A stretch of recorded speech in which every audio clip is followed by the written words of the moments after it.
प्रणाम मित्रों। तो चलिए आज हम लोग आदिकालीन कवि विद्यापति जी की जीवनी को पढ़ते हैं और साथ ही साथ उनकी पदावली को भी पढ़ते हैं, जो कि BBMKU UG के प्रथम सेमेस्टर में पढ़ना है। विद्यापति जी का जन्म 1380 ईस्वी में बिहार के मधुबनी जिले के बिस्फी नामक गांव में हुआ था। इनके पिता का नाम गणपति ठाकुर तथा माता का नाम हासनी देवी था।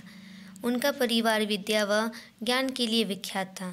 विद्यापति जी बचपन से ही कुशाग्र बुद्धि के थे, अर्थात विद्यापति जी बचपन से ही बुद्धिमान थे। वे मिथिला नरेश शिव सिंह के घनिष्ठ मित्र, सलाहकार तथा राजकवि थे।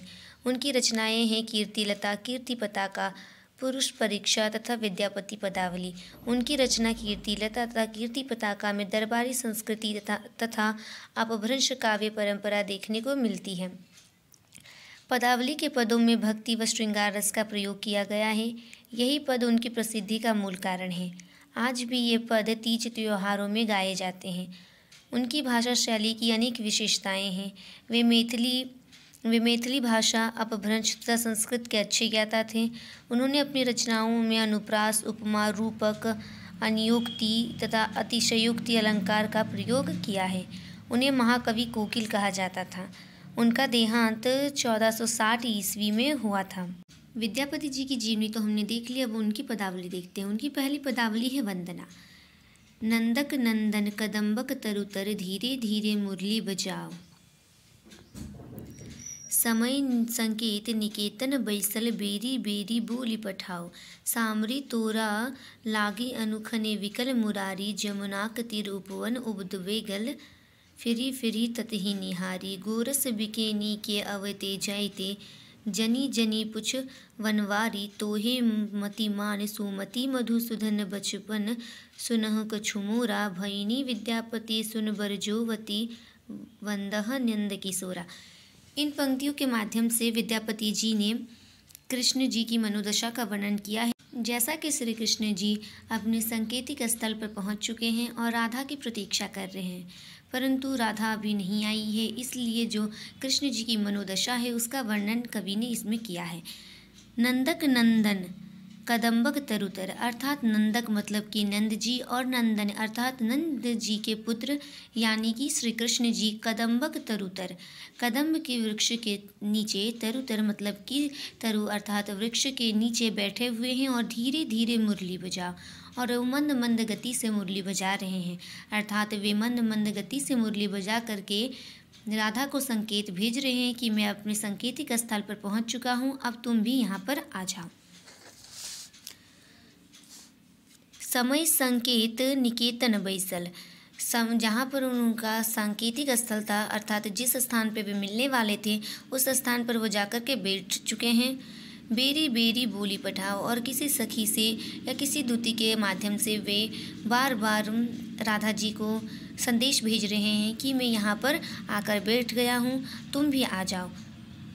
सामरी तोरा लागी अनुखने विकल मुरारी, और उनकी एक सखी, राधा की एक सखी उनसे कहती कि हे सावरी सलोनी राधा, तुम्हें ना मिलने की स्थिति में जो मुरारी है वो बहुत ही व्याकुल हो रहे हैं। जमुना का तीर उपवन उद्वेगल, फिर ही ततहि निहारी, और वे उद्वेग्न अवस्था में जमुना के तट पर बैठ करके जो उपवन है उस तरफ वो निहार रहे हैं। वो भी बार बार उसी तरफ निहार रहे हैं, अर्थात तुम्हारे आने का वो बेसब्री से इंतज़ार कर रहे हैं।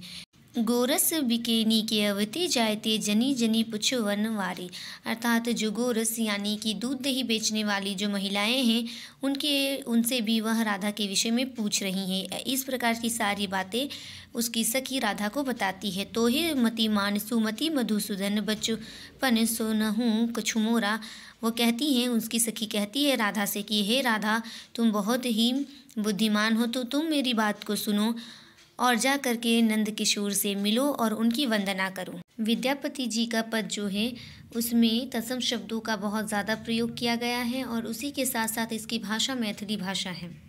विद्यापति जी की दूसरी पदावली को देखते हैं, जो है राधा की वंदना। देख देख राधा रूप अपार, अपरूप के बिही अनि मिलाओल, किति तल लावनी सार।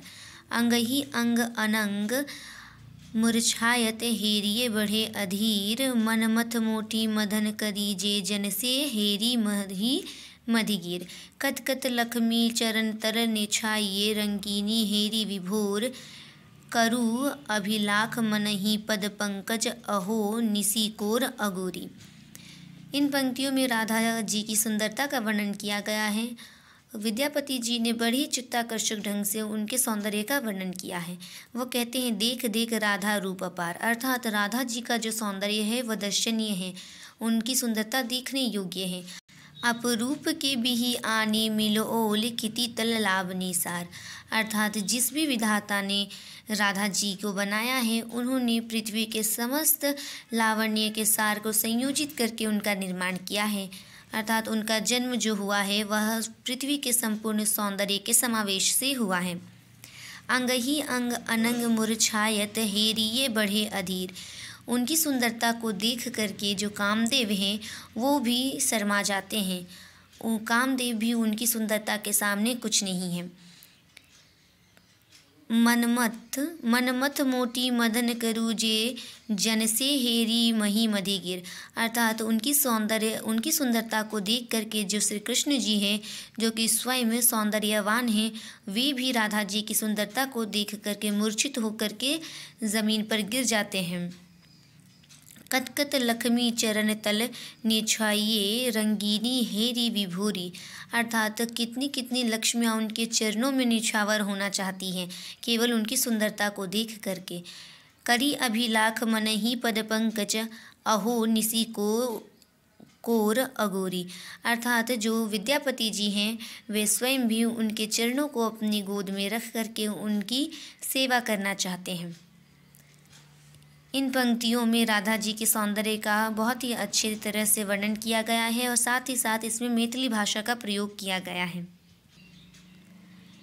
इन पंक्तियों में अनुप्रास, श्लेष, रूपक तथा अतिशयोक्ति अलंकारों का भी प्रयोग किया गया है। इन पंक्तियों में श्रृंगार रस का प्रयोग किया गया है।